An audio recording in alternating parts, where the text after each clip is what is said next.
Welcome to Rapid Recap. Week 2, we're in Cincinnati. The Jaguars led the bulk of this game, but the Bengals take a lead late, and they win it late.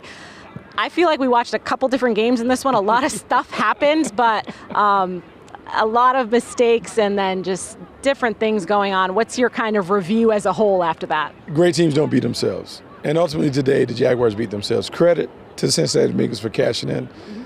But the Jaguars, turnovers, penalties, big plays allowed, errors in the kicking game. They just didn't finish the game out. Field level, it felt like they dominated the game. They had control of the game. But when it was time to make those critical plays to kind of blow the game open, they didn't. And if you leave a good team in the game, like the Bengals have been, they've been to the playoffs, they have a Super Bowl pedigree, they'll find a way to do it. And ultimately, that's what happened at the end. Feels like a missed opportunity. Quarterback Joe Burrow knocked out of the game in the first half, but Jake Browning beat this team on Monday Night Football, and we saw Jake Browning make enough plays to make it happen. Obviously, a great wide receiver core for the Bengals taking advantage of that, but is it miscommunication on the defensive end, or is it just kind of back and forth affair? A back and forth affair, and really some of it was strategic. They didn't mind Jamar Chase and T. Higgins catching the balls in front of the defense. They wanted to play zone. They wanted to limit the explosives, and for the most part, they did that.